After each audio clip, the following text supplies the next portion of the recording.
हरिः ओम्। अस्मद्गुरुभ्यो नमः। अस्मत्परमगुरुभ्यो नमः। अस्मत्सर्वगुरुभ्यो नमः।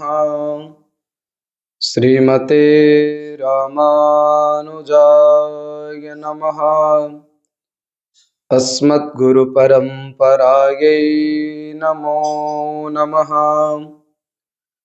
श्रीशैलेशदयापात्रं धीभक्त्यादिगुणार्णवम् यतीन्द्रप्रवणं वन्दे रम्यजामातरं मुनिम्।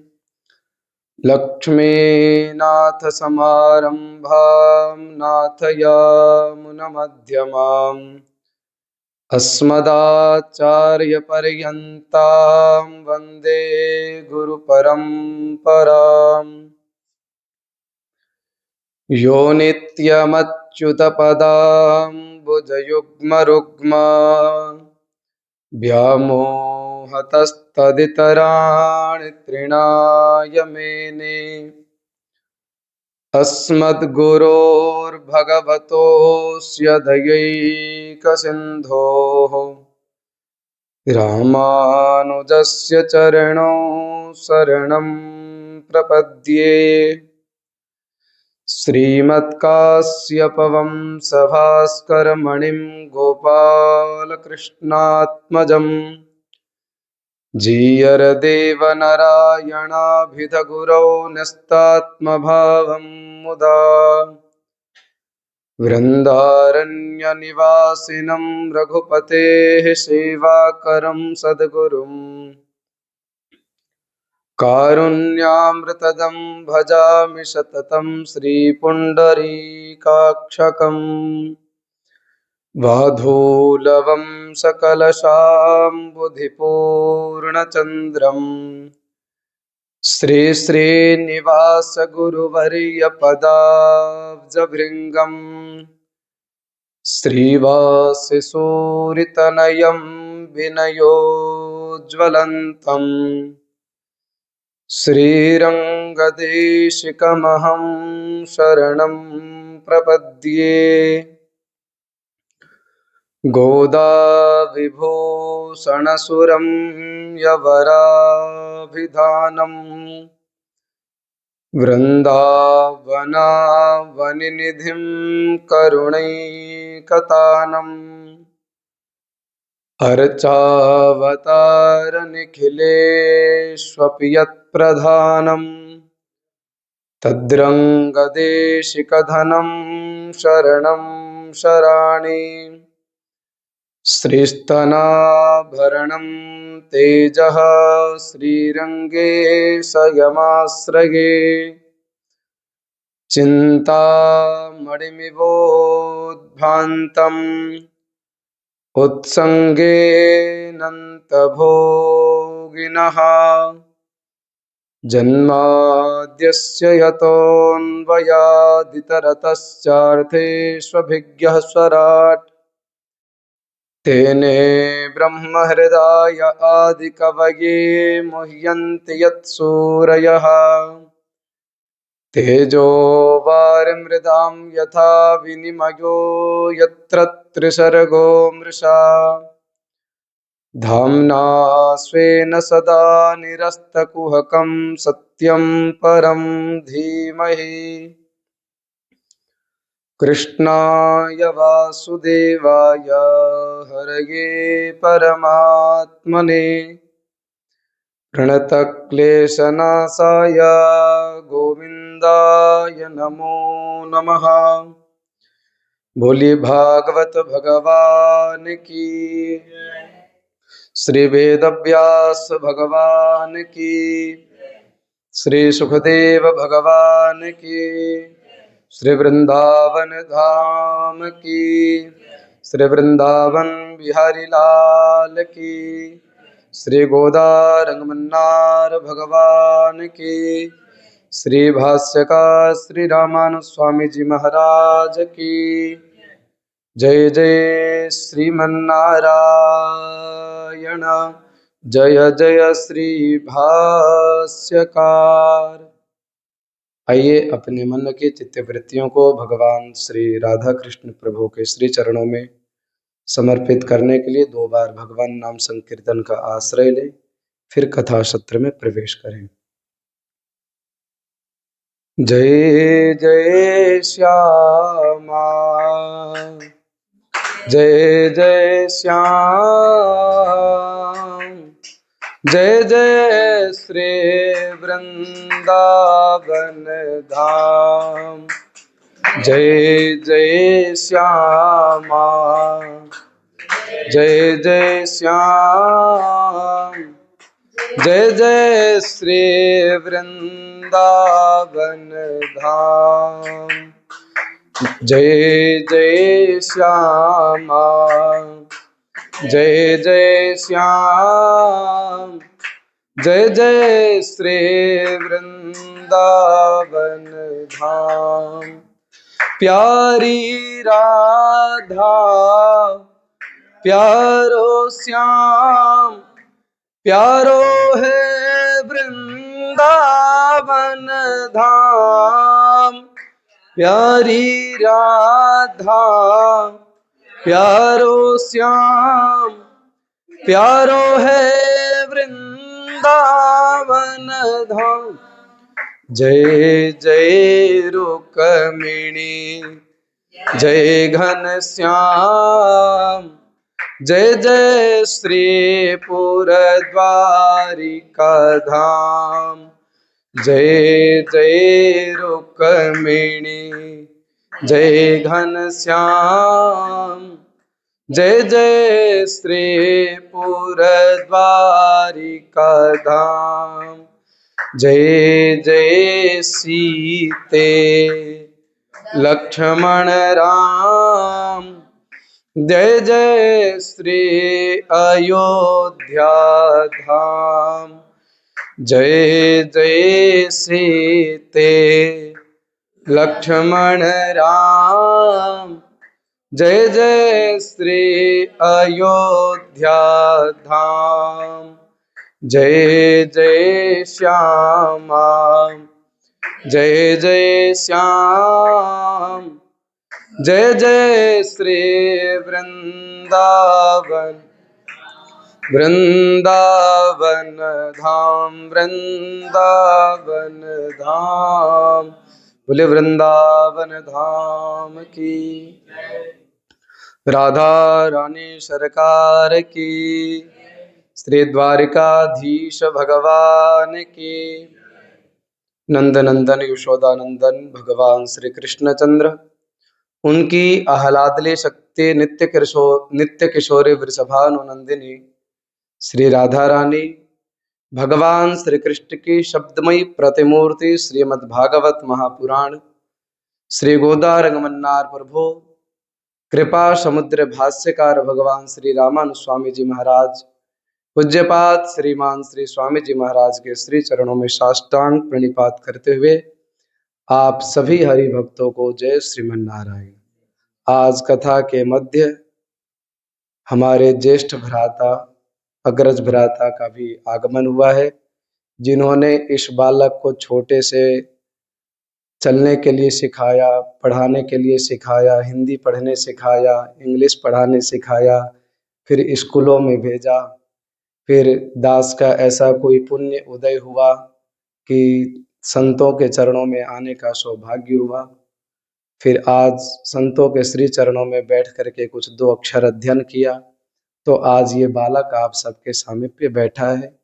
ये ऐसे ज्येष्ठ भ्राता की कृपा है, माता पिता की कृपा है, गुरुजनों की कृपा है।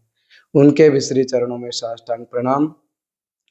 और आइए आज कथा सत्र के विश्राम दिवस में हम सब पहुँचे। देखिए ये 7 दिन आज कैसे बीत गया, 7वां दिन पता नहीं चला। अब कल जाना है, इच्छा तो नहीं हो रही है जाने की, पर अब क्या करे, जाना तो पड़ेगा, भगवान की माया है ना। आइए कथा सत्र में प्रवेश करें। गत दिवस कल हम लोगों ने कथा में क्या श्रवण किया था, भगवान की सुंदर रास की कथा सुने थे, फिर भगवान का विवाह रुक्मिणी जी के साथ में संपन्न हुआ था। यहाँ तक की कथा सुने थे। अब आज की कथा में सुनते हैं भगवान कितने विवाह किए।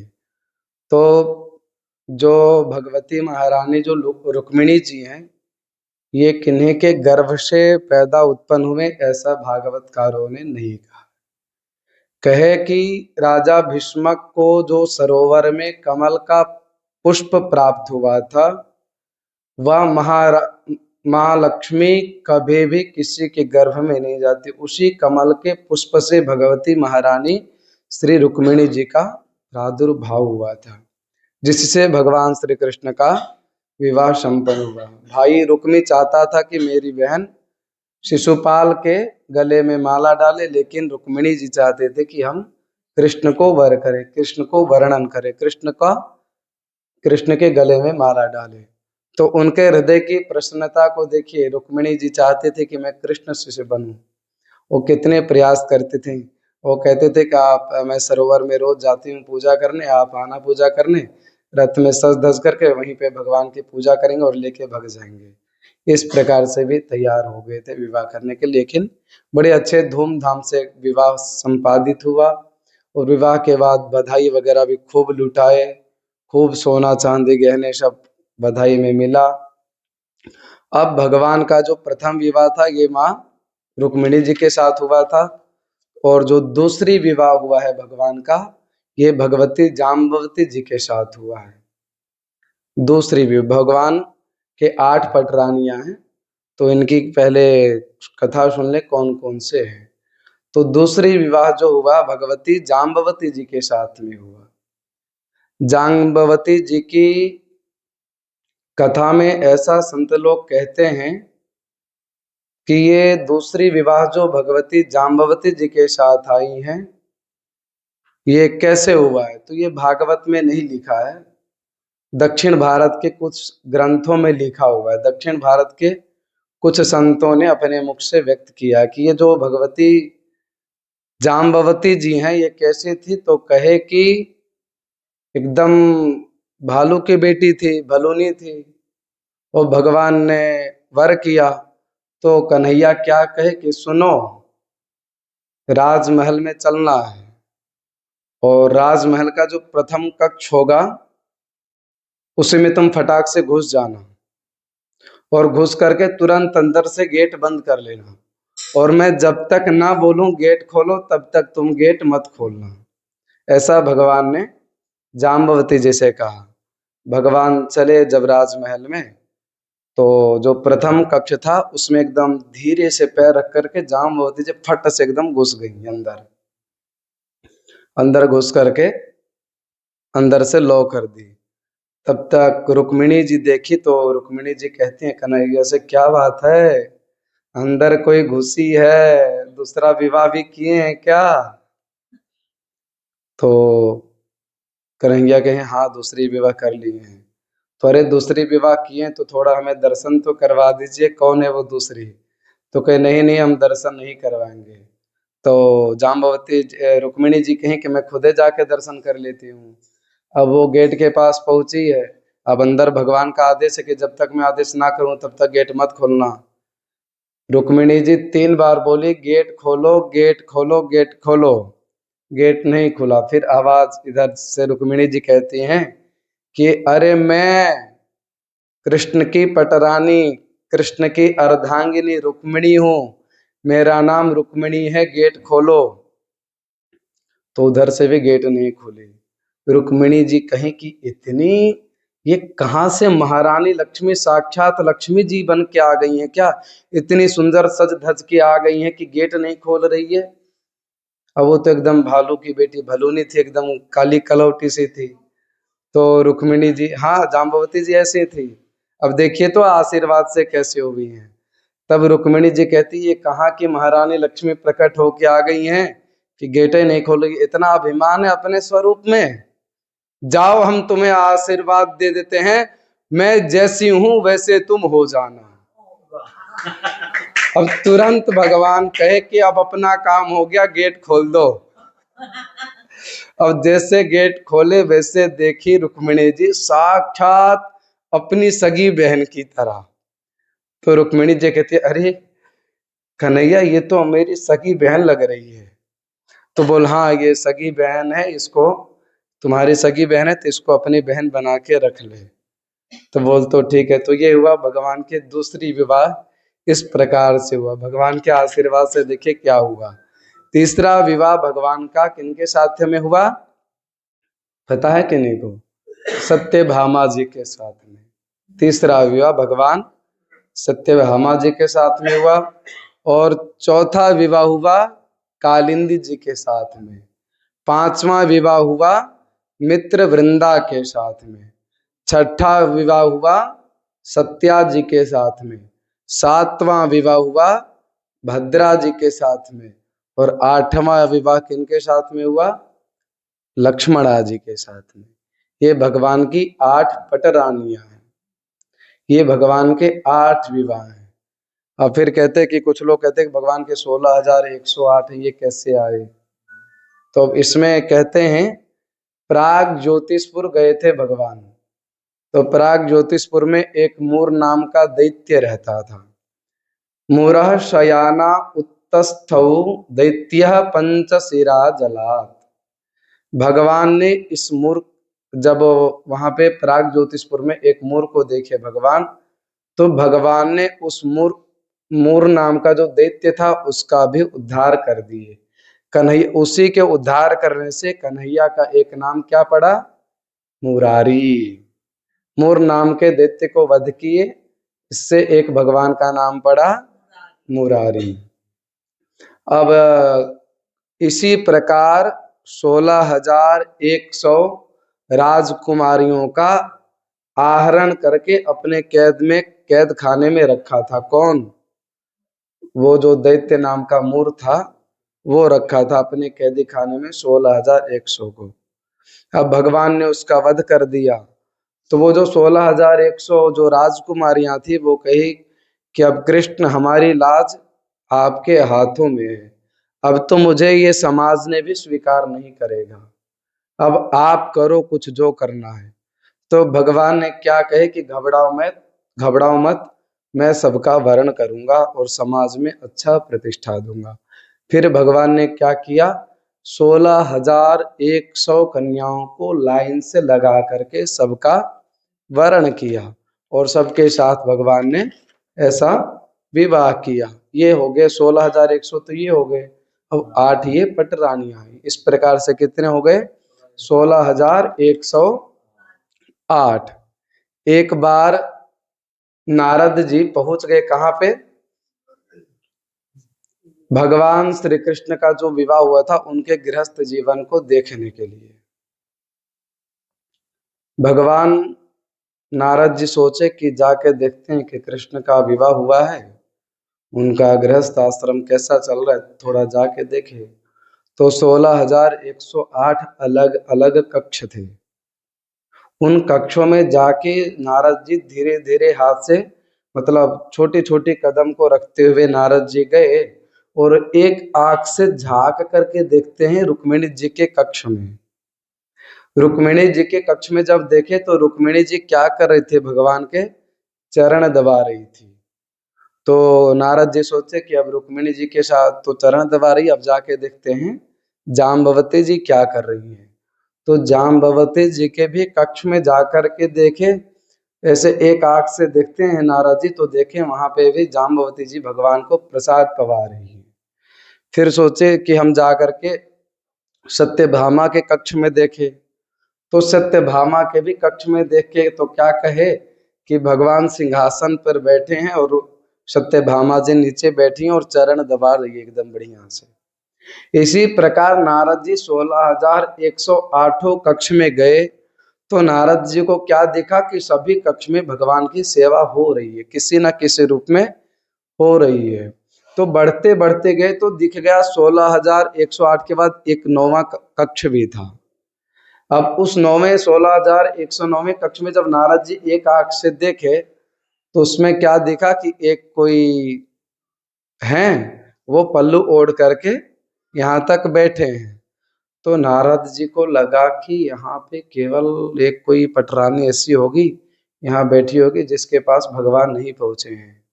तो नारद जी पहले दिमाग में लगे, हो सकता है मेरा काम बन जाएगा यहाँ, चलो अंदर देखते हैं। फिर नारद जी धीरे से अंदर घुसते हैं और पूछते हैं, कौन हो, पटरानिया हो क्या? तो उधर से आवाज नहीं, और कौन थे पता है? कृष्ण ही थे। और उधर से आवाज आया ऐसे, मैं कौन, बोल पटरानिया हूँ।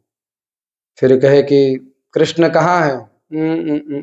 नहीं है यहाँ पे। तो बोल, विवाह हो गया? नहीं नहीं, आवाज आता नहीं।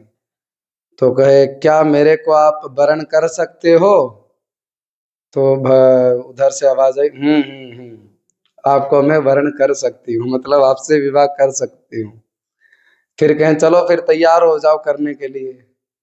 तो उधर से एकदम धीमी आवाज में, एक शर्त है। तो नारद जी कहे, क्या है शर्त? उधर से कहे कि अपने कंधे में बिठाओ और 16,108 जो कक्ष है ना, उन कक्षों से मेरे कक्षों के सामने से मेरे को लाओ। अब नारद जी कहें कि शर्त, भगवान पूछे शर्त मंजूर है? नारद जी के, हाँ शर्त मंजूर है, आप चलिए। नारद जी भगवान को अपने कंधे पे बिठाए। अच्छा, भगवान का जो पल्लू है ना, एकदम यहाँ तक ढका है, खोले नहीं है अभी तक। और उन 16,108 कक्षों में घुमा के ले आए, और जो 9वां कक्ष था उस कक्ष में रख दिए। और फिर अब नारद जी कहते हैं कि अरे अब इतना सेवा करवा ली, अब थोड़ा घूंघट उठा करके तो दिखा दो कौन हो। तो भगवान कहते हैं कि मैं तो दिखा नहीं सकता, आप खुद ही उठा के देख लो। अब नारद जी ने जैसे ही ये घूंघट उठाया, वैसे दिखा, अरे ये तो छलिया है, ये तो कृष्णचंद्र है, क्या किया जाए।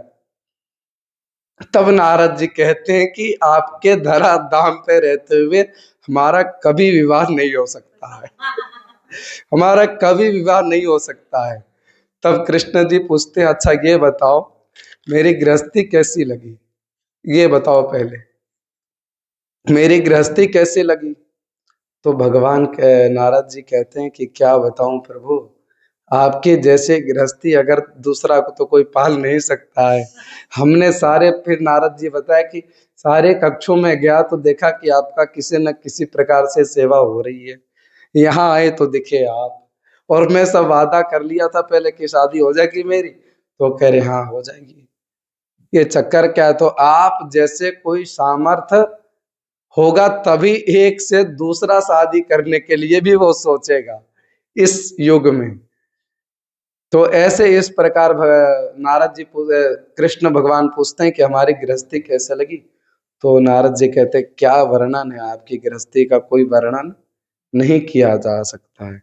फिर आगे चल के, अयम ही परमो लाभ गृहेषु गृहमेधिनाम यन्नरमेर्नियते यामः प्रियया भीरु भामिनी।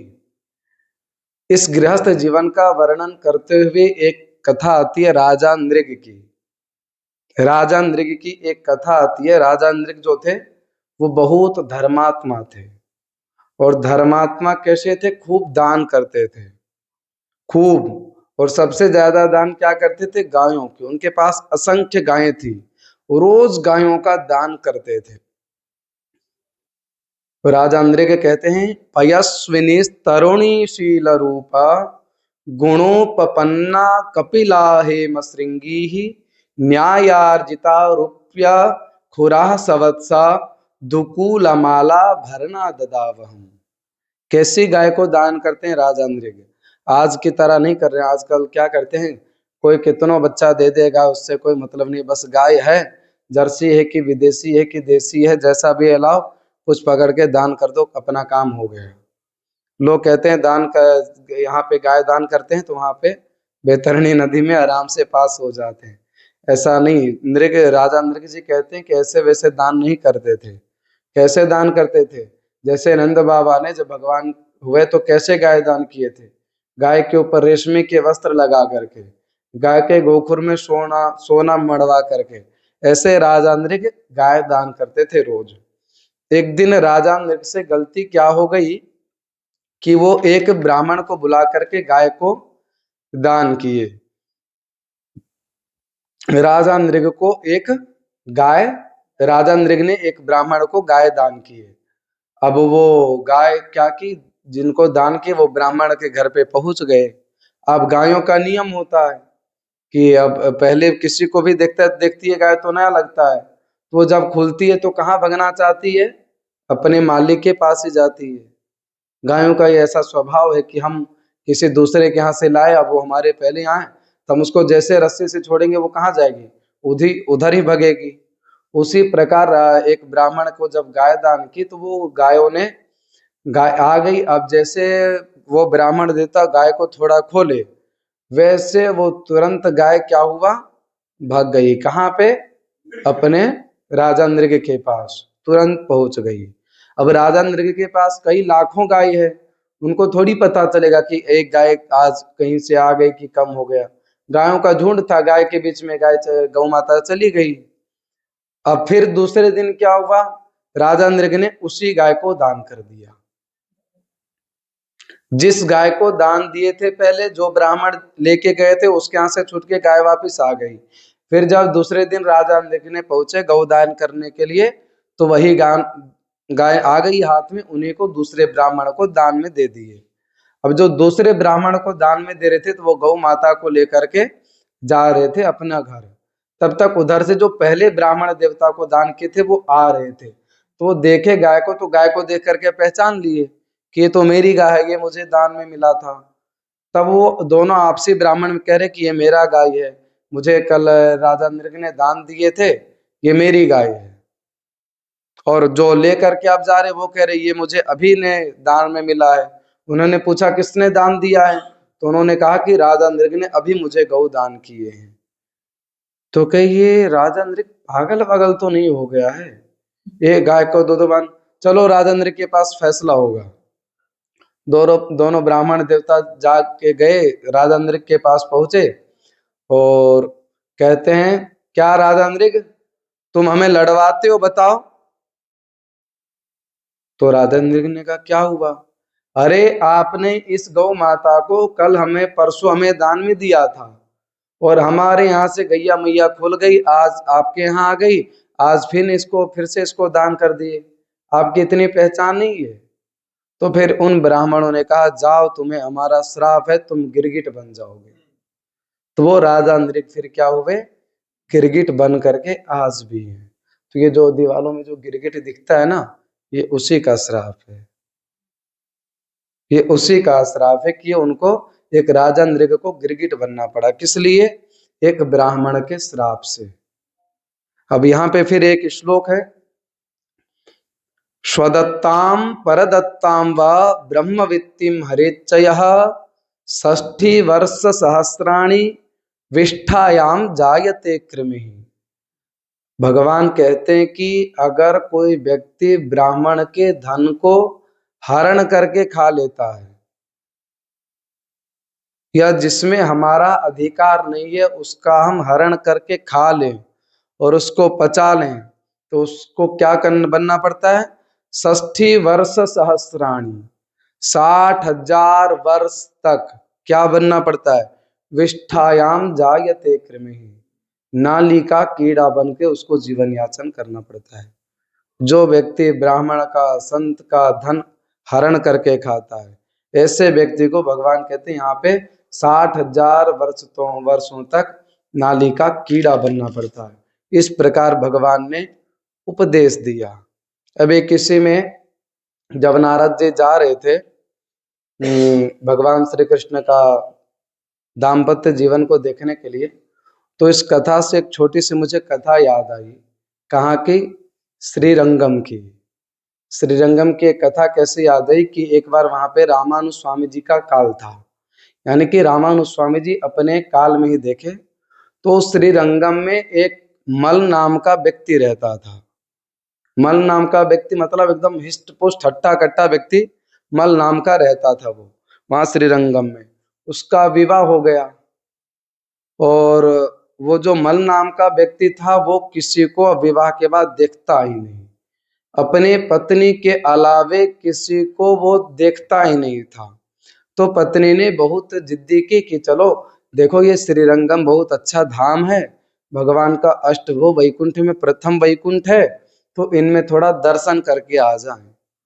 अब वो मल नाम का जो व्यक्ति था वो पत्नी का बात मान लिया, भगवान का गया दर्शन करने के लिए।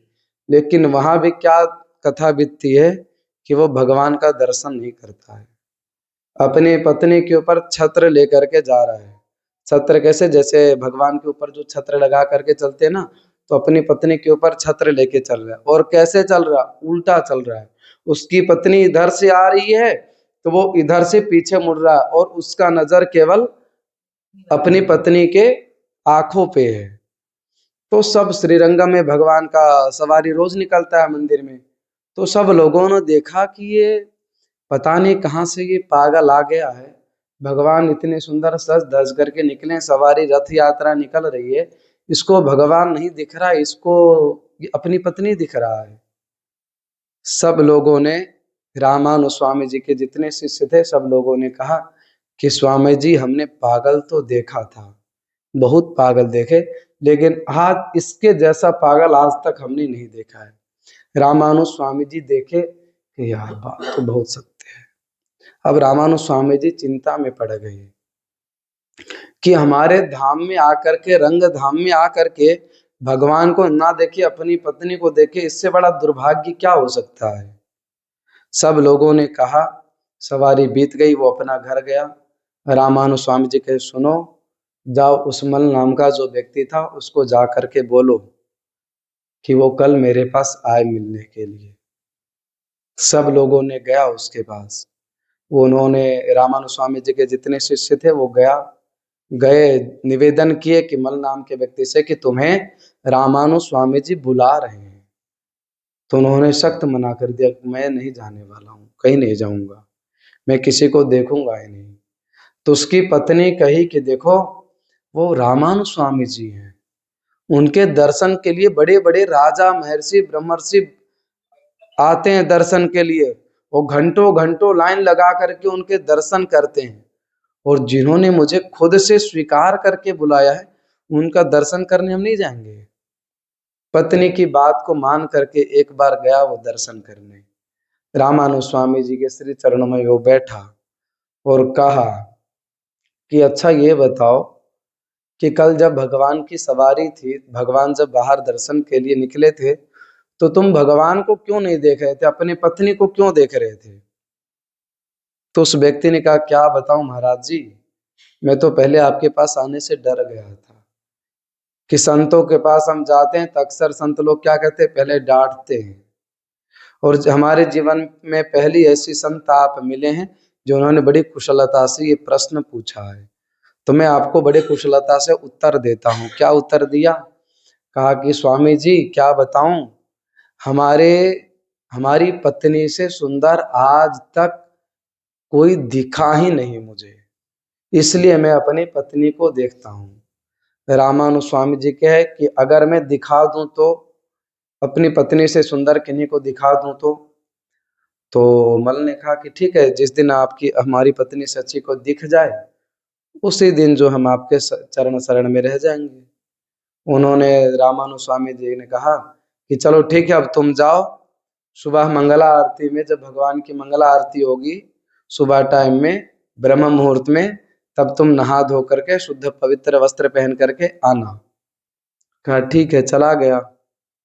रामानु स्वामी जी उस दिन पूरी रात जागे, पूरी रात जागरण करके रंगनाथ भगवान से कह रहे हैं, हे रंगनाथ भगवान आज कृपा करना, वो जो एकदम पूरा संसार से भटका हुआ व्यक्ति आज आपके चरण शरण में आया था, पूरे संसार का भटका हुआ, पता नहीं कितने जन्मों से भटक रहा था, कितने जन्मों से दुष्कर्म पाप कर्म कर रहा था, आज आपके चरणों में जब आया है तो उसके ऊपर कृपा करना कि उसकी पत्नी से आप सुंदर बन के दर्शन दे देना, बस इतनी कहते रोज रामानु स्वामी जी पूरी रात ऐसे जागरण करके यही प्रार्थना करते।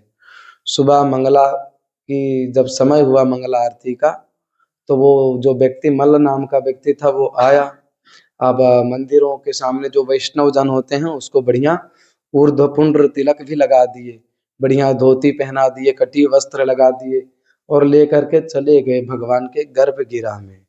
वहीं पे रामानुज स्वामी जी खड़े थे। रामानुज स्वामी जी कहे कि अपने आँख को एक बार मलो, साफ करो। वो मल नाम का व्यक्ति अपनी आँख को साफ किया। उसके बाद रामानुज स्वामी जी कहे देखो ये रंगनाथ भगवान है, इनका नेत्र देखो, अगर इनका नेत्र से अच्छा नेत्र तुम्हारी पत्नी की होगी तब तुम दोबारा मंदिर में मत आना। अब वो मल नाम का व्यक्ति जो था वो भगवान को देखने लग गया। देखते देखते इतना मोहित हो गया कि वहीं पे मूर्छित हो गया, वो बेहोश हो गया। फिर लोगों ने जब उसको उठाया, जब होश आया तो वो रामानुज स्वामी जी से कहे स्वामी जी एक बार मुझे और दर्शन करवा दीजिए।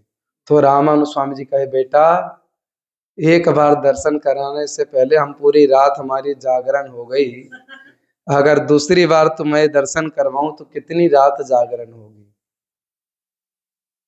उसी समय तुरंत उस भक्त ने रामानुज स्वामी जी का समाश्रयण करवाया और दुनिया से भटका हुआ व्यक्ति को रामानुज स्वामी जी जैसे महापुरुष उनको शंख चक्रांकित किया, पंच संस्कार से युक्त बनाए रामानुज स्वामी जी।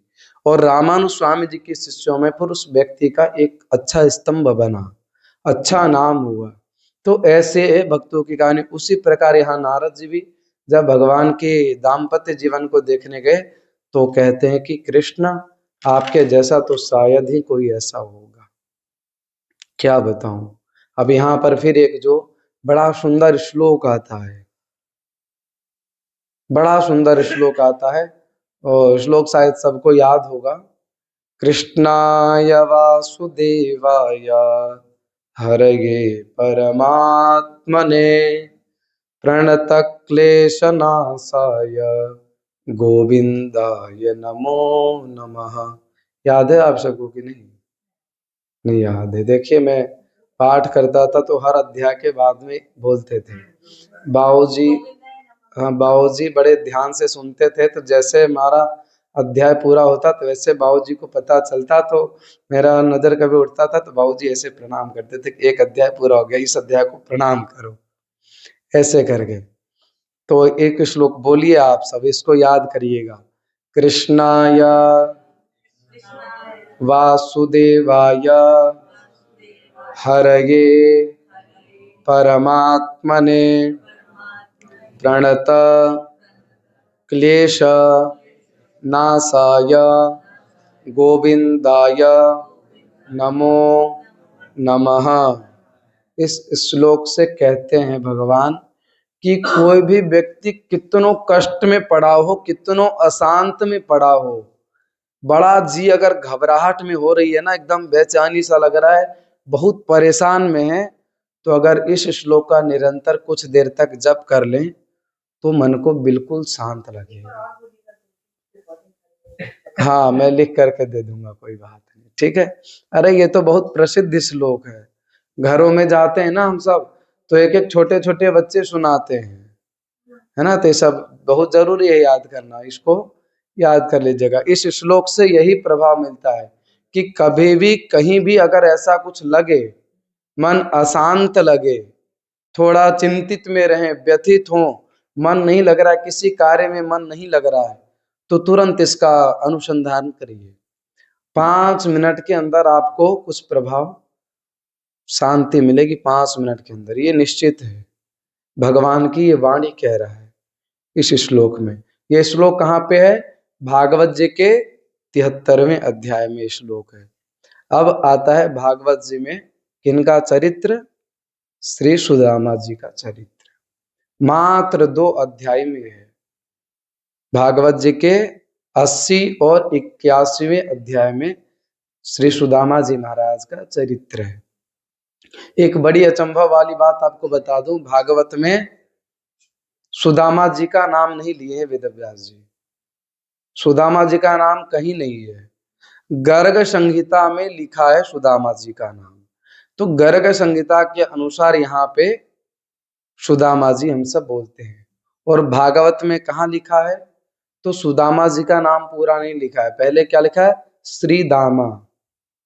और कहाँ पे लिखा है? तो जब अध्याय पूरा होता है तो बोलते हैं ना, स्वस्ति श्रीमद् भागवते महापुराणे पारमहंस्याम संहितायाम दसम स्कंधे उत्तरार्धे श्री दामाचरित्र, ऐसे करके जब बोलते हैं तो सबसे नीचे में लिखा है भगवान का नाम श्री दामा लिखा है, सुदामा नहीं लिखा है।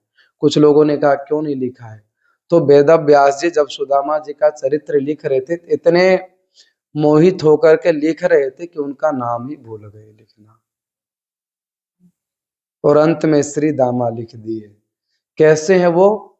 कहा, कृष्णस्यासीत् सखा कश्चित् ब्राह्मणो ब्रह्मवित्तमः विरक्त इंद्रियार्थेषु प्रशांतात्मा जितेंद्रियः। भगवान श्री कृष्ण के कोई सखा थे, ऐसा संबोधित किया गया है, लेकिन यहाँ बात श्रीमद् भागवत में नहीं आया है। यहाँ पे गर्ग संहिता के अनुसार भगवान का नाम सुदामा, भगवान ने लिखा कि ये सुदामा है। कैसे थे? कृष्णस्यासीत् सखा कश्चित्, ये भगवान श्री कृष्ण के एक सखा थे। कैसे थे? ब्राह्मणो ब्रह्मवित्तमः, ब्राह्मण थे और अपनी ब्रह्म वृत्ति से अपना जीवन यापन करते थे। अगर कहीं ब्राह्मणों का जीवन कैसा होना चाहिए? सुदामा जी की तरह होना चाहिए, तपस्या से युक्त होना चाहिए।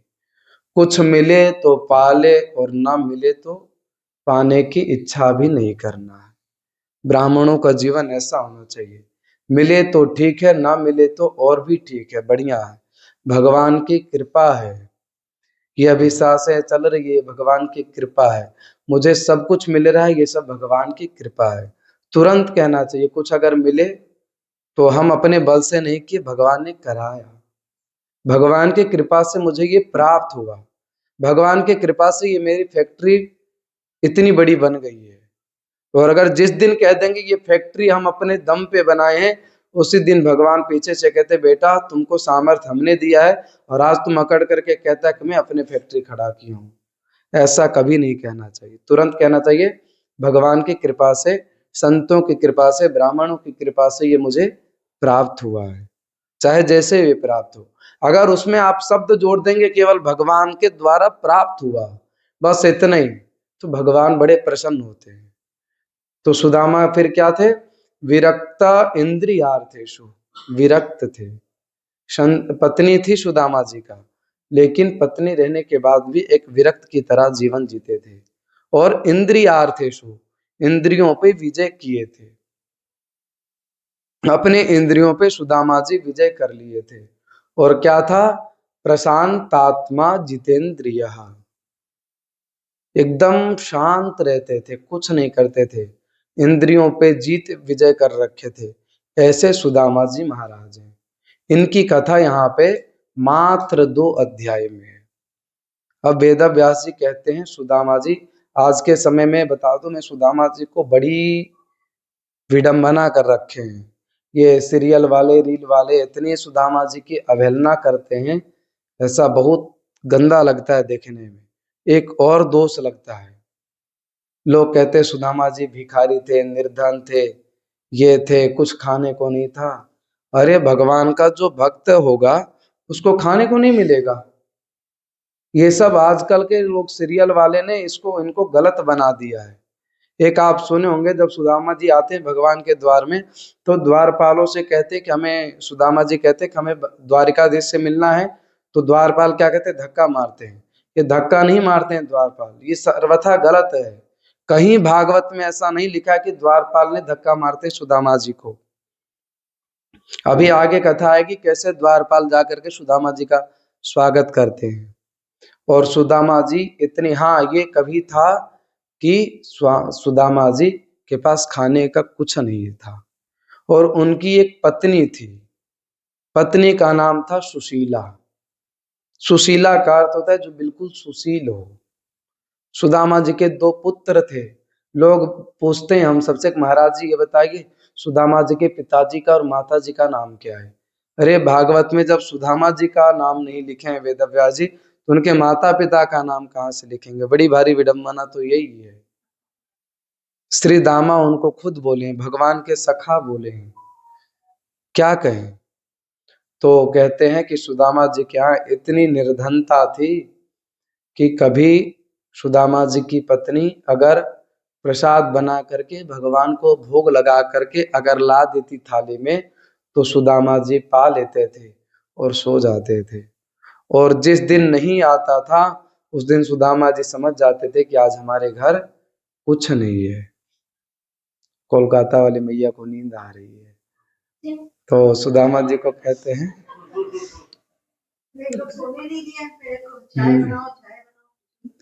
हाँ, कथा में नींद आती है, बताया था ना उस दिन की। तो बोलो भक्तवत्सल भगवान की। सुदामा जी ऐसे थे, कभी कभी उनके घर में कुछ खाने को नहीं था, सुशीला बना के देती तो पा लेते, नहीं बना के देते चुपचाप से सो जाते। कुछ दिन ऐसा व्यतीत हुआ, एक दिन ऐसा आया कि सुदामा जी भूखे सो जाते, उनकी पत्नी सुशीला भी भूखे सो जाती, और वो जो दो बालक थे उनको प्रसाद पवा करके उनको सुलाते। कुछ दिन ऐसे भी व्यतीत हुआ, फिर धीरे धीरे ऐसा आया कि आज घर में कुछ भी नहीं है खाने को। कुछ दिन तो केवल पानी पी करके सो रहे थे, पानी पीते सो जाते। अब एक दिन ऐसा आया कि कुछ भी नहीं है खाने को। सुदामा जी एकदम सोए पड़े हैं, बेटे भी दोनों सुदामा जी के सो रहे हैं, एकदम पेट पीठ से चिपका हुआ है, कुछ नहीं है खाने को। सुदामा जी के बेटे कहते, माँ कुछ दे दो खाने को।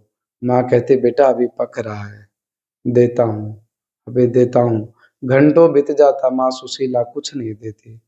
फिर बेटे ने आवाज देता, माँ भूख लग रही है, कुछ दे दो ना। फिर वे माँ कहते, बेटा देता हूँ, थोड़ा सब्र करो। ऐसे करते करते सो जाते। माँ सुशीला खूब रोती। और एक दिन क्या हुआ, सुदामा जी सोए थे तो सुदामा जी के चरणों में बैठी माँ सुशीला और बैठ करके जगाती। देखिए कैसे जगाते हैं, जगाने की तरीका देखिए।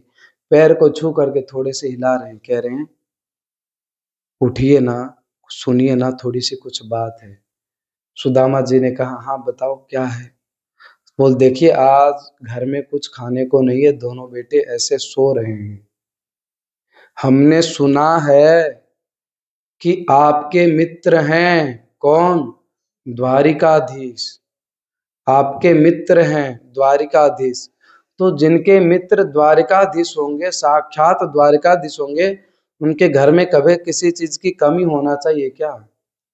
सुदामा जी कहते हैं, क्या बताऊं, मैं उस लायक नहीं हूं। मित्र तो थे, हम एक साथ गुरुकुल में पढ़ते थे, और जब गुरुकुल के जो गुरु माँ थी ना, वो हम दोनों को एक साथ में कोई कार्य करने के लिए देती, सुदामा जी को और द्वारिकाधीश को, और हम दोनों मित्र एक साथ काम करते थे। ऐसा मित्र थे, लेकिन आज वो राजाधिराज द्वारिकाधीश बने हैं, द्वारिका के राजा बने हैं, और हमें बड़ी कृपा है कि हम यही हैं।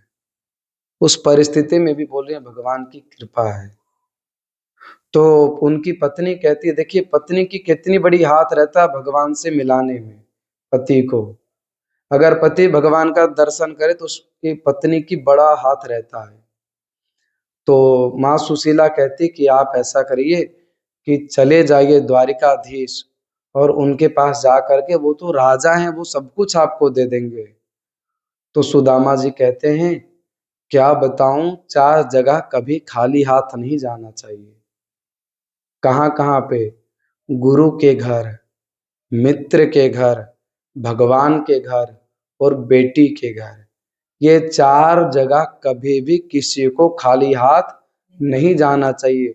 और हमारे पास तो कुछ भी नहीं है, वो भगवान भी हैं, हमारे मित्र भी हैं, कैसे जाऊं मैं उनके पास? तो माँ सुशीला क्या करती हैं, और माँ सुशीला के पास मात्र 2 साड़ी थी। एक साड़ी पहनती, एक साड़ी सुखाती, ऐसी अपने जीवन यात्रा करती। एक दिन क्या कि माँ सुशीला 4 घर गई घूमने के लिए और उन 4 घरों से 4 मुट्ठी चावल लाई है। और चावल लाने के बाद जिस कपड़े में बांधती है माँ सुशीला, उस कपड़े की हालात इतना बिगड़ रखा है, इतना बिगड़ रखा है कि इधर से बांधे तो इधर फट जाए, इधर से बांधे तो इधर फट जाए। ऐसे ही दीनता थी। उसके बावजूद भी, फिर भी, उसके बाद भी माँ सुशीला ने बड़े कुशलता से पोटली बनाई और भगवान को दी है और कह रहे हैं कि आप ऐसा कीजिए, आप जाइए सुदामा जी के पास, द्वारिकाधीश जाइए आप, और द्वारिकाधीश में जा करके वहां पे भगवान से कहिए, आपको जरूर दर्शन देंगे। अब द्वारिकाधीश भगवान से मिलने के लिए कौन जा रहे हैं? सुदामा जी। कैसे थे? एकदम पेट जो है पीठ से चिपका हुआ है, एक धोती है, फटा चिटा धोती है, कई जगह धोती में गंदे लगे हैं, फटा है, और एक ही धोती में पूरा शरीर वो लपेट लिए हैं।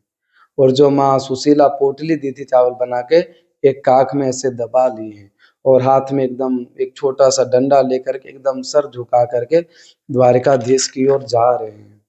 और इसी को कुछ संत लोग गाते हैं, दूर नगरी बड़ी दूर नगरी, दूर नगरी बड़ी दूर नगरी, कैसे आऊं रे सावरिया, कैसे आऊं रे कन्हैया, तेरी द्वारिका नगरी बड़ी दूर नगरी।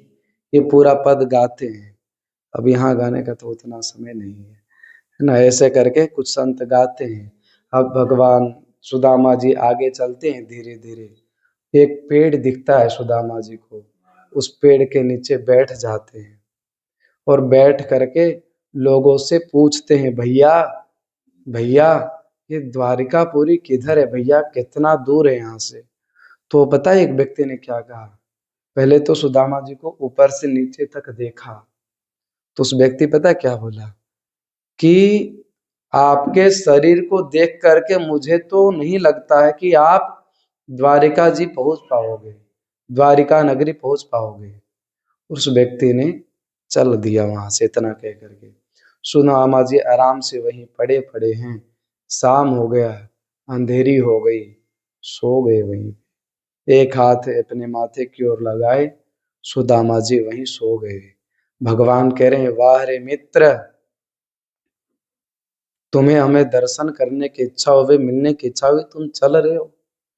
फिर सुदामा जी ने कहा कि भगवान द्वारिकाधीश कहे कि ये तो आप माया हैं, आप माया का एक रूप धारण कीजिए और उस माया के रूप धारण से जहां पे सुदामा जी सोए हैं उसी को द्वारिकाधीश बनाइए।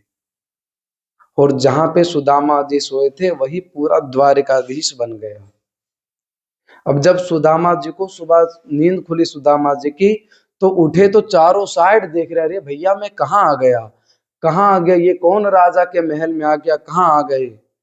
कुछ लोगों से सुदामा से पूछे, भैया भैया द्वारिकाधीश किधर है, द्वारिकापुरी किधर है?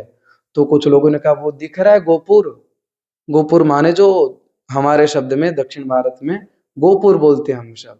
गोपुर माने जो गुम्बद इधर बोलते हैं। तो जो वो गुम्बद दिख रहा है ना, वही है द्वारिकाधीश का मंदिर। तब सुदामा जी कह रहे अब तो हम पहुंच गए हैं। फिर धीरे धीरे धीरे धीरे सुदामा जी जा रहे हैं, द्वारपाल तक पहुंचे हैं। अब द्वारपाल से जा करके पहुंचे हैं और कुशलता, और द्वारपाल पता है क्या किए? पहले सुदामा जी को नमस्कार किए हैं, प्रणाम किए, कोई धक्का मुक्की नहीं किए हैं द्वारपाल ने। लोग बिना मतलब के बोलते हैं कि द्वारपालों ने उसको धक्का मारा। एक भजन भी गा दिया, अरे द्वारपालों कन्हैया से कह दो। इस पे वो भजन का निंदा भी करना चाहिए। उसमें उस सीरियल में सुदामा जी को धक्का मारते हैं। कई जगह झांकी बनवा करके सुदामा जी को, ये सब जो फिल्म जगत के जो ये सब करते हैं ना, झांकी बनवा करके सुदामा जी का नाम लेकर के धक्का मरवाते हैं। ये सब यहाँ के विनाश, अपने जीवन का विनाश कर रहे हैं, एक भगवान के भक्त का अपमान करके। वहां पे पहुंचने के बाद द्वारपाल ने स्वागत किया है भगवान से और द्वारपाल कहते हैं कि हमें द्वारिकाधीश से मिलना है। सुदामा जी के मन में ऐसा कभी आता कि देखो अब तो राजभोग का समय हो रहा है, दोपहर का समय हो सकता है हमारा मित्र विराम कर रहा होगा, विश्राम कर रहा होगा, नहीं जाएंगे। तो द्वारपाल से कहता है कि हमें अपने मित्र द्वारिकाधीश से मिलना है। अब द्वारपाल जो थे उस कक्ष में चले गए। कौन से कक्ष में? जिस कक्ष में भगवती महारानी रुक्मिणी के साथ भगवान बैठे थे, वहां पे पहुंच गए और जा करके कहता है द्वारपाल, द्वारिकाधीश प्रभु, वो विश्राम करने के लिए ही जा रहे थे द्वारिकाधीश प्रभु, तब तक आवाज गया द्वारपालों का, द्वारिकाधीश प्रभु दरवाजे पे कोई भक्त आया है। और कैसा भक्त है? एक धोती में पूरा शरीर लपेटा हुआ है, हाथ में एक छोटा सा डंडा लिया हुआ है, एकदम कमर झुका हुआ है। और द्वारिकाधीश ने पूछा, भगवान पूछे कि नाम क्या है?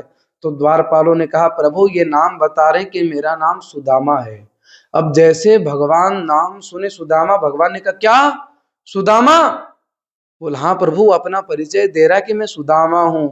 वैसे भगवान तुरंत वहां से उठे और दौड़ करके गए, उस सुदामा से जा करके गले मिल गए। बोले द्वारिकाधीश भगवान की।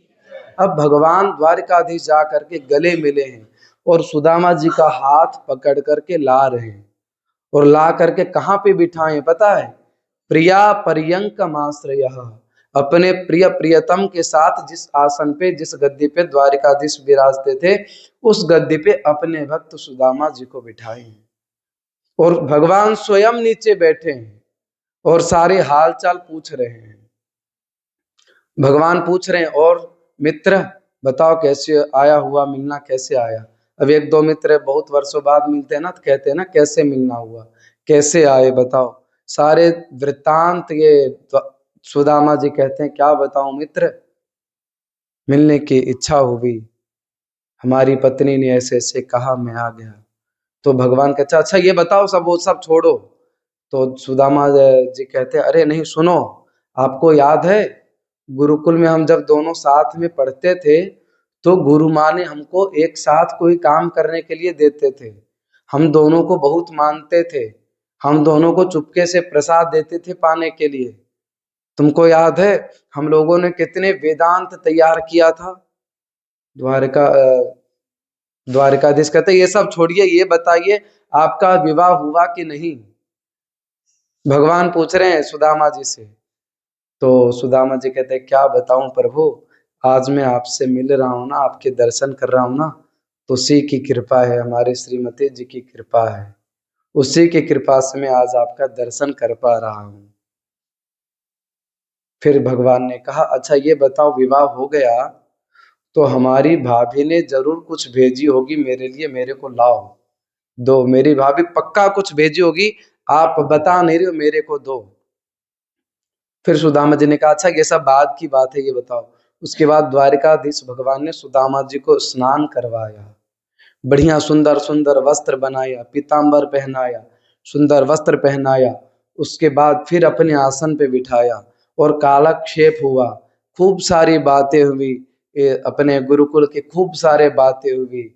बाद में लास्ट में यही कहते हैं कि अच्छा ये बताओ, भाभी तो मेरे को कुछ दी होगी जरूर, आप छुपा रहे हो, ऐसा हो नहीं सकता कि मेरी भाभी मेरे लिए कुछ प्रसाद नहीं भेजी होगी, आप मेरे को दो। अब इतने भगवान सुदामा जिधर छुपाए थे तो उस पे द्वारिकाधीश भगवान का थोड़ा नजर पड़ गया। अब जैसे नजर पड़ा वैसे द्वारिकाधीश भगवान ऐसे छीन रहे थे, तो सुदामा जी उतर के क्या के जिस पलंग पे बैठे थे घूमने लग गए। आपसे दोनों खेलते हैं जैसे दो बच्चे, वैसे द्वारिकाधीश भगवान सुदामा जी दोनों खेलने लग गए। एक बार खेलते खेलते क्या हुआ, द्वारिकाधीश भगवान के हाथ में पड़ गया, छीन लिए, खुल गए। अब जैसे खोले वैसे सारा वो चावल दिख गया। अब चावल क्या हुआ, वो चार तरह चावल दिख गया। भगवान ने कहा प्रभु ये भाभी का दिया हुआ प्रसाद है, दे दो मैं पा लेता हूँ। भगवान ने एक मुट्ठी प्रसाद उठाया और पा लिया। इति मुष्टिम सकृत जगध्वा द्वितीयम जगधुमादधे, अब एक मुट्ठी प्रसाद जैसे पाए वैसे रुक्मिणी जी ने हाथ पकड़ लिए, प्रभु भगवान का प्रसाद लाया हुआ सुदामा जी का प्रसाद मुझे भी दीजिए। अब यहाँ पे लोग क्या कहते हैं कि भगवान ने 3 मुट्ठी चावल खाई है, ऐसे रील वगैरह में। तो यहाँ पे क्या कहते हैं कि भगवान ने जब 1 मुट्ठी चावल खाए तो 1 लोग दे दिया, दूसरी मुट्ठी खाए तो 2 लोग दे दिया, तीसरी मुट्ठी खाए तो आकाश पाताल सब दे दिए। ऐसा कहीं नहीं है लिखा कि आज सीरियल जगत में ये सुदामा जी की बड़ी अपमान करते हैं लोगों में। यहाँ पे मात्र इति मुष्टिम सकृत जगध्वा द्वितीयम जगदु मादधे, दूसरी मुट्ठी जब पा रहे थे उसी समय रुक्मिणी जी हाथ पकड़ लिए और प्रसाद पा लिए। फिर भगवान ने क्या भगवान सुदामा जी कहे ऐसा है सभी को दो प्रसाद।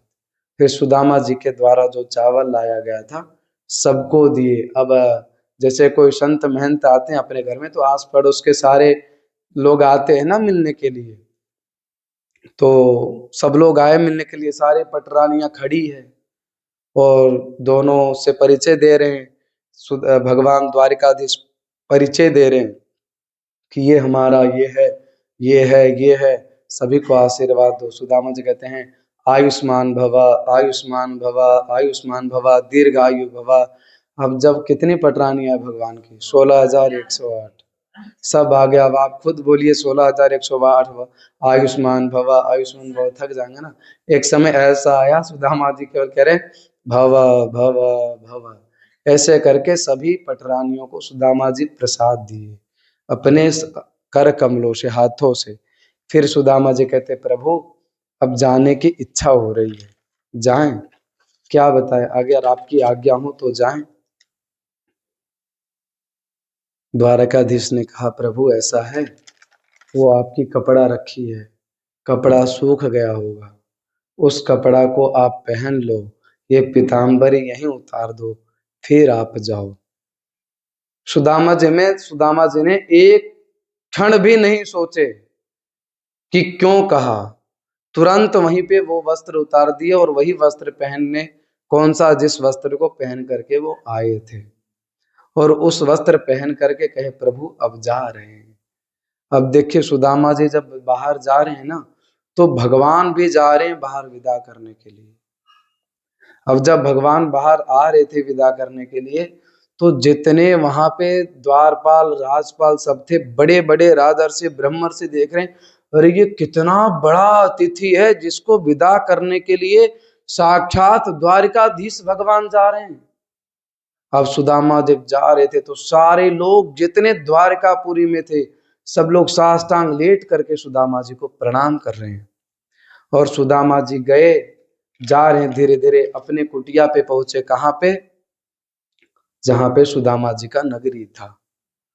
तो वहां पे जब गए तो क्या देखे, एक बहुत बड़ा महल बन गया है, बहुत बड़ा महल है।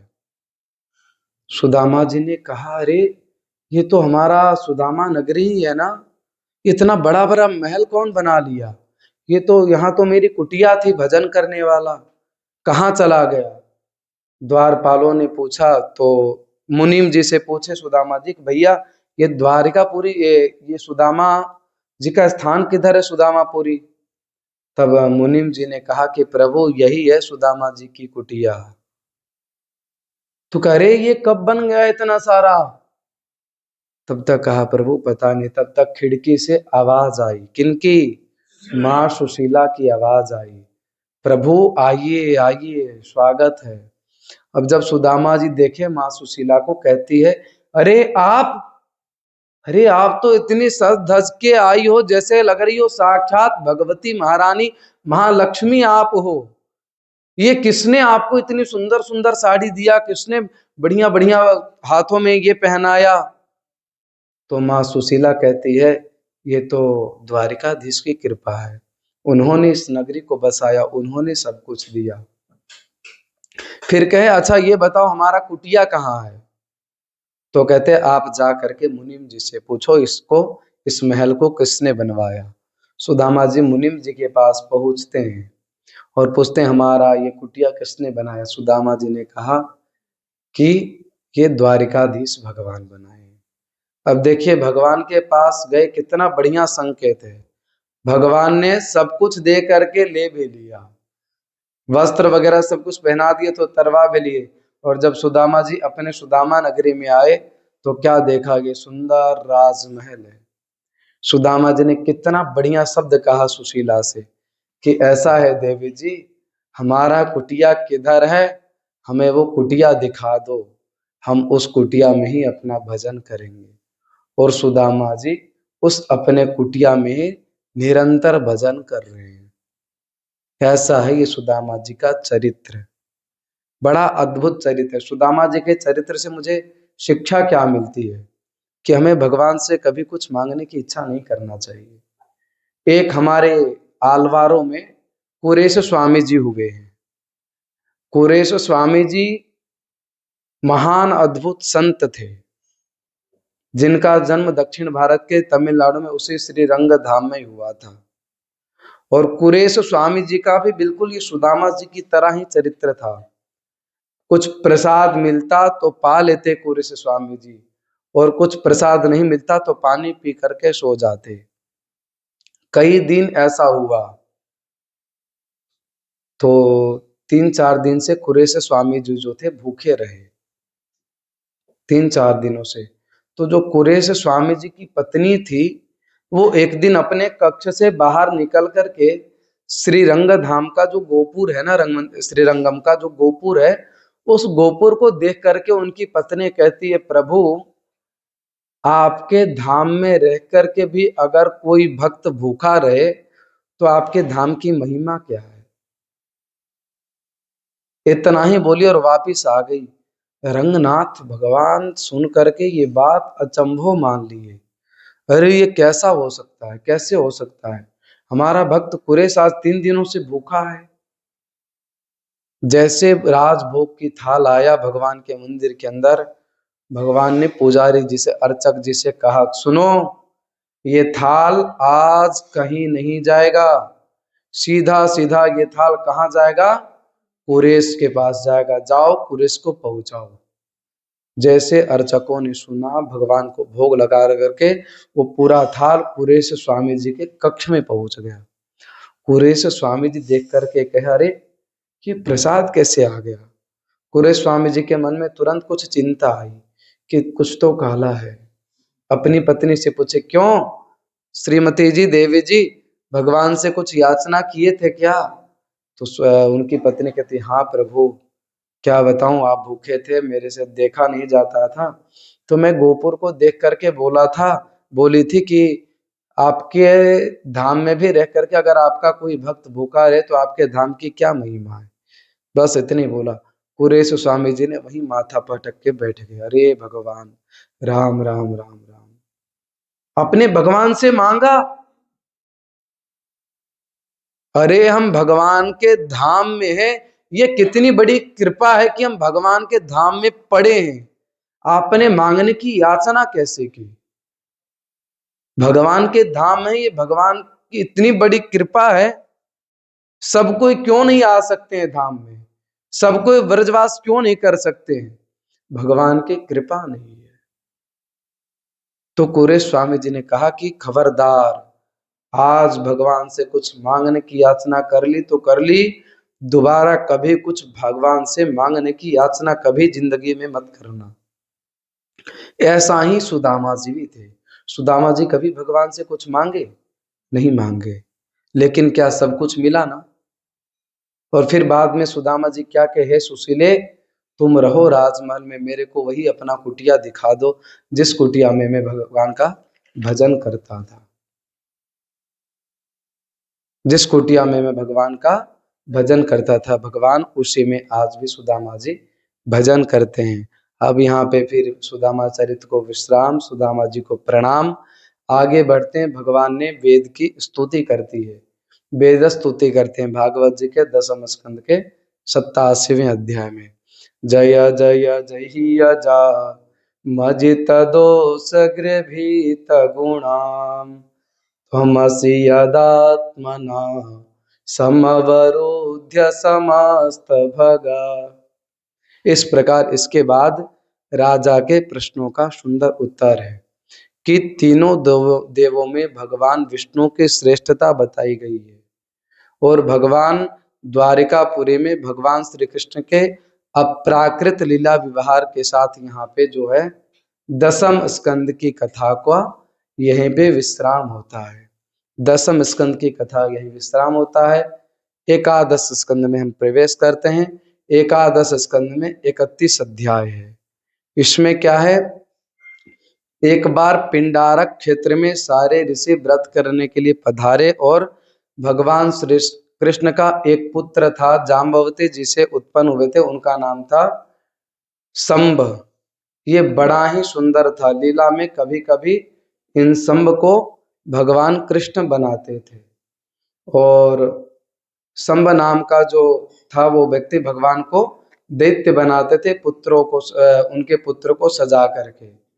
और क्या करते थे, भगवान श्री कृष्ण को सजा करके और पेट में कपड़ा बांध दिया करते थे।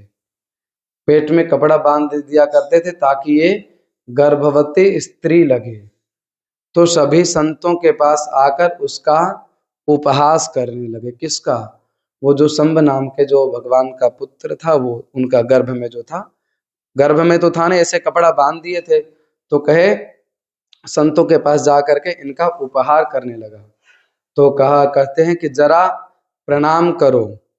और जब प्रणाम करता स्त्री बनकर तो शंभ प्रणाम करते तो भगवान कृष्ण के बेटे के उस महात्मा का मजाक उड़ाते हुए करते, महाराज बताओ इससे बेटा होगा कि बेटी होगी? तो कपड़े में सारे महात्मा चुप रहते, शांत रहते। लेकिन दुर्वासा जी कहते हैं इधर आओ, इसका विशेषज्ञ मैं हूं।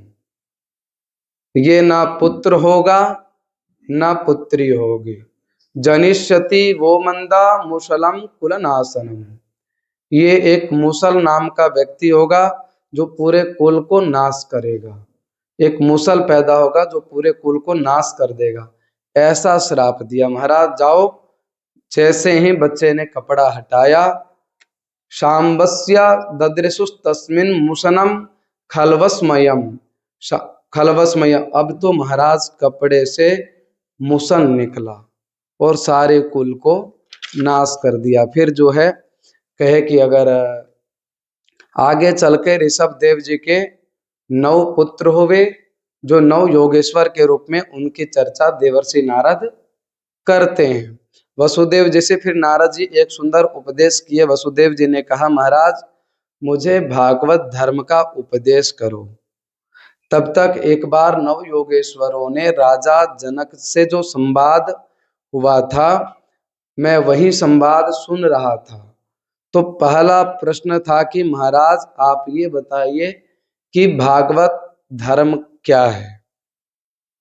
तो लोगों ने कहा कायेन वाचा मनसेन्द्रियैर्वा बुद्ध्यात्मना वानुसृत स्वभावात् करोति यत्तत् सकलं परस्मै नारायणायेति समर्पये तत्। हम जो मन वचन कर्म से वचन करें, यही भगवान श्रीमन नारायण को समर्पित कर दे। हम अपने मन वचन कर्म से जो भी कृत्य करें, ये सब भगवान को समर्पण कर दें। अंत में सीधा जैसे कहते हैं ना, श्री कृष्ण चरण कमलार्पणमस्तु। तो ये सब हम सारा भगवान को समर्पित कर दे, यही सबसे बड़ा धर्म है। दूसरा प्रश्न पूछा कि भक्त के क्या लक्षण हैं। दूसरा प्रश्न पूछा कि यहाँ पे भक्त के क्या लक्षण हैं। अब यहाँ पे 3 लक्षण बताए गए हैं भक्त का। एक उत्तम, एक मध्यम, एक अधम। उत्तम कौन है?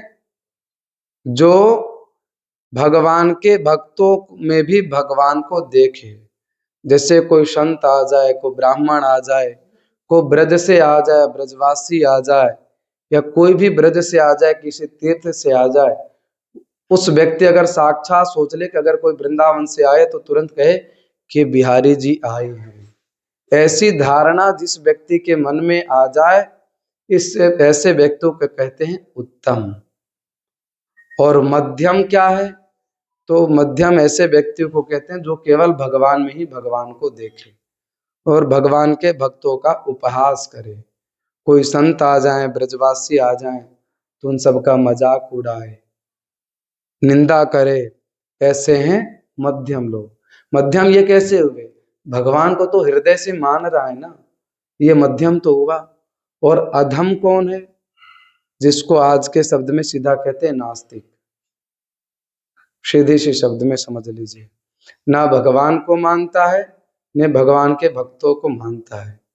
अगर वो अधम व्यक्ति भी भगवान को और भगवान के भक्तों को ना माने और अपने माता पिता को माने तो वो अधम व्यक्ति भी मध्यम में आ सकता है।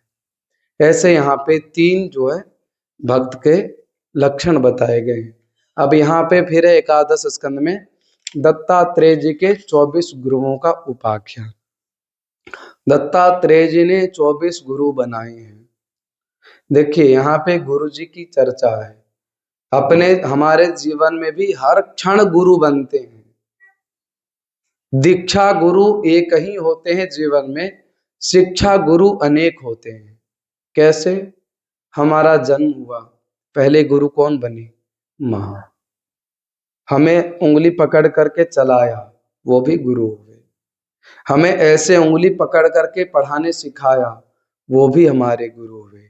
हम कहीं रास्ते में जा रहे हैं, अगर हम पूछे कि भैया ये बताना मुझे रानीगंज जाना है तो मैं इधर से जाऊं कि इधर से जाऊं, तो बता दिया कि महाराज जी आप इधर से जाइए, तो वो भी गुरु हुआ, क्योंकि उसने मुझे बताया।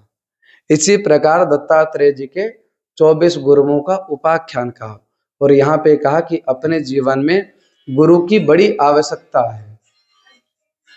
जीवन में कभी भी ऐसा समय मिले, मौका मिले तो वैष्णव दीक्षा जरूर लीजिएगा, जिससे आपका यह लोक और वह लोक भी कुशलता पूर्वक निर्विघ्न हो।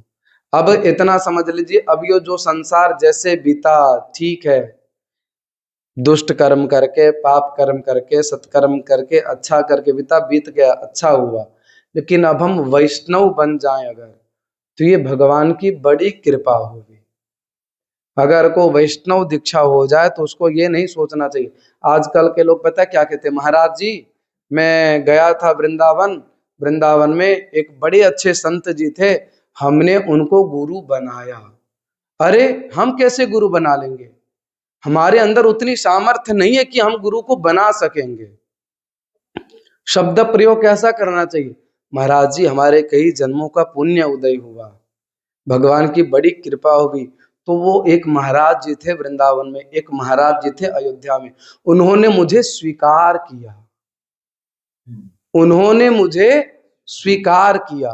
हमने उनको गुरु नहीं बनाया, उन्होंने मुझे स्वीकार करके उन्होंने भगवान के सामने कहा यह भक्त मेरा है, आप इसकी रक्षा करना।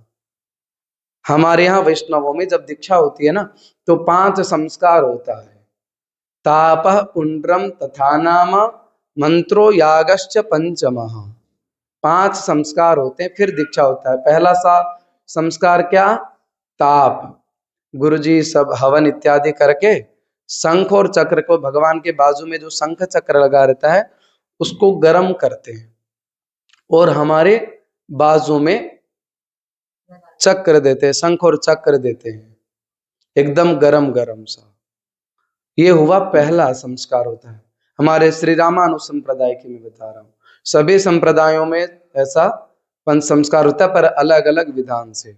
दूसरा है ताप के बाद पुंड्र। गुरुजी ऊर्ध्व पुंड्र तिलक लगाते हैं, जैसे हमारे पूर्वाचार्यों ने लगाया है, जैसे हमारे गुरुजी लगाते हैं, वैसे गुरुजी अपने हाथों से ऊर्ध्व पुंड्र तिलक लगाते और कहते बेटा जीवन पर्यंत यही तिलक लगाना है हमेशा। तीसरा संस्कार है नाम। तापः पुंड्रम तथा नाम। तीसरा संस्कार होता है नाम। गुरुजी एक नाम देते हैं भगवान से रिलेटेड और उस नाम के आगे दास लिखते हैं, बोलते हैं आज से तुम ये दास हो। तो फिर गुरुजी उपदेश कहते हैं आज से जब तुम भगवान के पास जाओगे, मंदिर के पास जाओगे, तो प्रणाम करना अपना नाम लेकर के। अब जैसे हमारे शब्द में बोलते हैं अडियेन, हमारे अडियन का तमिल शब्द है ये अडियन, समझ गए ना आप? तमिल शब्द है अडियन।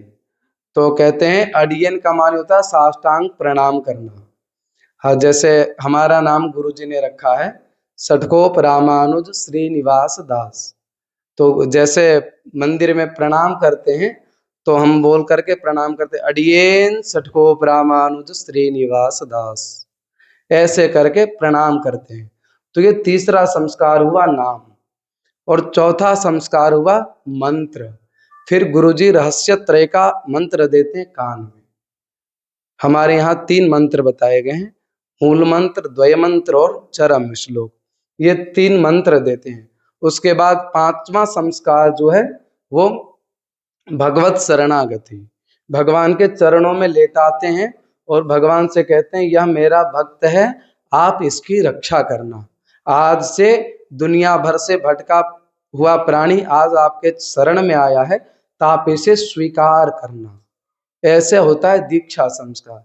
तो जीवन में जब भी अवसर मिले, जब भी पुण्य उदय हो, तो वैष्णव दीक्षा जरूर लीजिएगा और एक ही बार लीजिएगा, एक ही गुरु जी को बनाइएगा।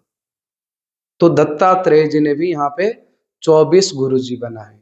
अब एकादश स्कंद को यहाँ पे विश्राम करके हम पहुंचते हैं कहाँ, द्वादश स्कंद में, जो भागवत जी का अंतिम स्कंद है। इसमें 13 अध्याय हैं द्वादश स्कंद में। इसमें आश्रय तत्व का विवेचन है। अच्छा, आश्रय क्या है? कहा भगवान, हम भगवान के नित्य सेवा में लीन रहें, यही वैष्णवों की मुक्ति है। तब श्री सुखदेव जी ने कहा राजन, आज 7वां दिन है। आज यहाँ भी 7वां दिन है ना।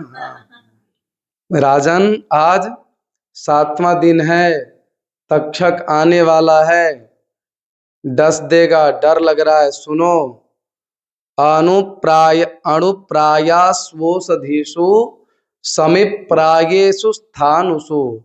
ये अंतिम उपदेश जी है, अंतिम उपदेश सुखदेव जी का है। क्या? हे राजन, तुम मरोगे, यह पशु बुद्धि है। जीवन का सबसे बड़ा ज्ञान क्या है? कि मैं आत्मा हूं, शरीर नहीं हूं। मैं आत्मा हूं, मैं भगवान का दास हूं, मैं भागवतों का दास हूं, मैं भगवान के भक्तों का दास हूं। हमारे यहाँ कहते हैं त्वद्भृत्य भृत्य भृत्य भृत्य परिचारक भृत्य भृत्य। हे भगवान, हे नाथ, मैं आपके दास के दास के दास के दास के दास हूं। ये कहते हैं सुखदेव जी, यही आत्म तत्व है। अब यहाँ पे फिर जो है सुखदेव जी महाराज उपदेश करते हैं। भगवान सुखदेव ने कहा यह अगर आश्रय तत्व का बोध हो जाए तो कहें यह कथा सुनना सार्थक हो गया। महाराज, हम शरीर हैं, हम आत्मा हैं, हमारी लक्ष्य क्या है? हम शरीर नहीं है, हम आत्मा है। इस आत्मा का लक्ष्य क्या है? परमात्मा की प्राप्ति, इसका यही लक्ष्य है। एक दिन श्लोक बताया था ना भर्तृहरि जी का, कुछ साथ में नहीं जाता है, अपना किया हुआ कर्म ही साथ जाता है। तो ये शरीर क्या है? शरीर नहीं है, यह आत्मा है। आत्मा का लक्ष्य क्या है? परमात्मा की प्राप्ति, यही उसका लक्ष्य है। यह आश्रय अगर ये समझ गए तो भागवत की कथा सुनना सार्थक है। यही भागवत की कथा हमें सिखाती है। अब सुखदेव जी का पूजन करते हैं। सुखदेव जी पूजन किए, थोड़ी दूर गए, तक्षक आया, डसा और परीक्षित श्री कृष्ण के धाम को पहुंच गए। बोलिए परीक्षित जी महाराज की। अब यहाँ पे भागवत का बिल्कुल अंतिम छोर पे पहुंच गए। भागवत का सबसे अंतिम सार है। द्वादश स्कंद के द्वादश अध्याय में पूरा भागवत शब्द का निरूपण है, कौन कौन से स्कंद में क्या क्या है। भागवत के सबसे जो अंतिम शब्द है, इस शब्द का अर्थ है कि अंतिम श्लोक का तात्पर्य यही है कि भगवान का नाम संकीर्तन ही सभी पापों का प्राणनाशक है। भगवान का नाम संकीर्तन ही सभी पापों का आश्रय करता है।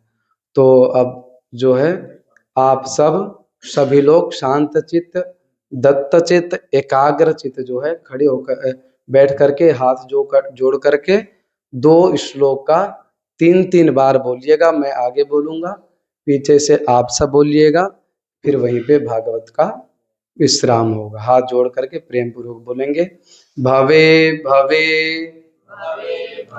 यथा भक्ति आदयोस् तव जायते तथा कुरुष्व देवेश नाथस् त्वं नो यतः प्रभो नाम संकीर्तनम यस्य सर्वपाप प्रणाशन प्रणामो दुःख शमनस् तं नमामि हरिं परम नाम संकीर्तनम यस्य सर्वपाप प्रणाशन प्रणामो दुःख शमनस् तं नमामि हरिं परम नाम संकीर्तनम यस्य सर्वपाप प्रणाशन प्रणामो दुःख शमनस् तं नमामि हरिं परम। बोलिए भागवत भगवान की, श्री वेदव्यास भगवान की, श्री सुखदेव भगवान की, श्री वृंदावन धाम की, श्री वृंदावन बिहारी लाल की जय जय श्री राधेश। इसी के साथ भागवत का यहाँ पे विश्राम होता है। भागवत पूर्ण कभी नहीं होती, भागवत का विश्राम होता है। 18,000 श्लोकों का कब तक व्याख्यान करते रहेंगे, सालों बीत जाएंगे।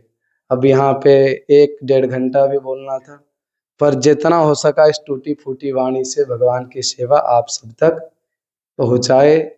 जितना गुरुजनों ने पढ़ाया, जितना गुरुजनों के श्री चरणों में बैठ के ये बालक पढ़ा तो गुरु जी ने तो बहुत पढ़ाए, पर इस बालक की इतनी बुद्धि नहीं थी कि सारे गुरु जी के ज्ञान को अर्जन कर सके। पर जितनी सामर्थ्य था उतना गुरुजनों के चरणों में, संतों के चरणों में बैठ करके पढ़ा और आप सबको सुनाया है। इच्छा थी कि 3-3, 4-4 घंटे सुनाऊं, पर सुबह से पाठ वगैरह करते करते पैर हाथ सब जाम हो जाता था। यह भी कहता था बस करो, आगे भी अपना दिनचर्या भी होता है, सुबह शाम संध्या वंदन करना, पाठ करना, फिर शयन करना, फिर कुछ अपने लिए पढ़ना, फिर कथा करना।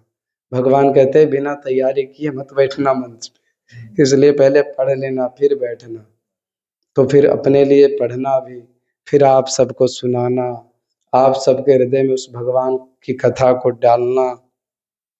अब कितना स्मृति में गया ये तो भगवान जाने, पर इतना जरूर लास्ट शब्द में कहेंगे कि देखिए जो अच्छी बात लगी होगी इस वाणी के द्वारा उसको जरूर साथ में याद रखिएगा, लेकर जाइएगा। और अगर कोई बुरी बात लगी हो तो उसको यहीं इसी समय छोड़ जाइएगा, क्योंकि अच्छी बात जो निकलती है वो गुरुजनों की कृपा होती है, और जो बुरी बात निकलती है शरीर की कृपा होती है। शरीर ये यहाँ व्यास पीठ पे बैठ गया तो कोई भगवान नहीं बन गया। आप सबका जैसा शरीर है वैसा शरीर ये भी है, बस अंतर ये है कि हम भगवान के धामों से जुड़ गए, संतों के चरणों में बैठ गए, 2 अक्षर पढ़ लिए। वरना हम भी बहुत इंग्लिश और मैथ साइंस पढ़ने वाले व्यक्ति थे, भगवान ने बड़ी कृपा की, तब भगवान के चरणों में पहुँचे। एक परंपरा है धन्यवाद की, तो धन्यवाद के सबसे पहले पात्र है हमारे परमपिता परमात्मा, जिन्होंने इस शरीर को दिया, जिन्होंने धीरे धीरे पाल पोस करके बड़ा किया। हमारे भैया कई दिन से इच्छा थी इनकी आने के। पिछले बार भी जब रानीगंज आए थे तो भैया माता जी सब कह रहे थे कि आएंगे आएंगे, पर आ नहीं पाए थे। फिर जब ट्रेन से जा रहा था तो 2 मिनट के लिए ट्रेन रुकी। अब उतने में 2 मिनट में क्या, बस माता जी को बस प्रणाम ही किया, वैसे ट्रेन चल दी। कई महीनों से मिलना नहीं हुआ था। आज भैया कल आने वाले थे भैया, पर कल किसी कारणवश नहीं आ पाए। आज भैया और छोटे भाई दोनों पहुंचे हैं।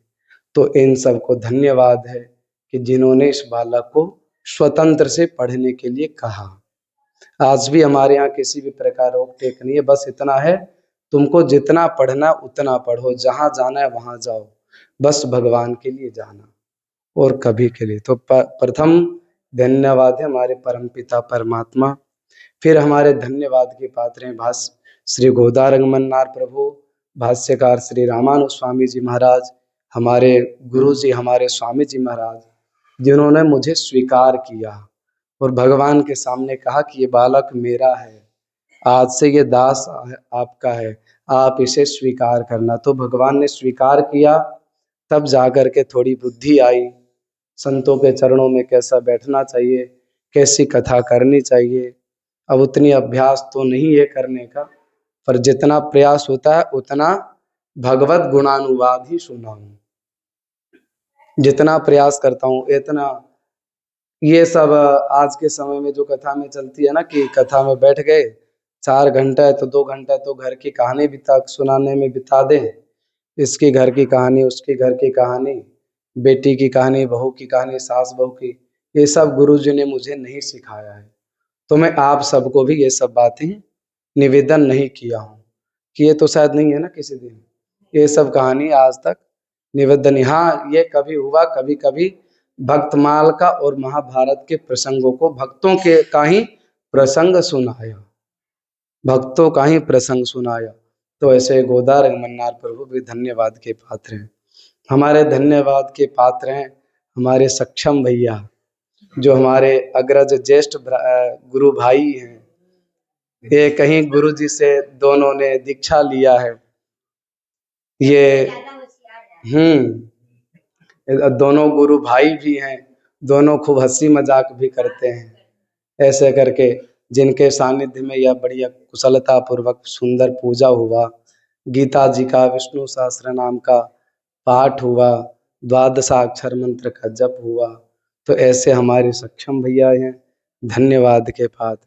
उसके बाद धन्यवाद के पात्र हैं आपके, हमारे संतोष जी के पूर्वज, जिनके संकल्प मात्र से यह आयोजन आज विश्राम हुआ। कई वर्षों से तपस्या थी माता जी का कि भागवत कराऊं, भागवत कराऊं, और आज यह संकल्प पूर्ण हुआ।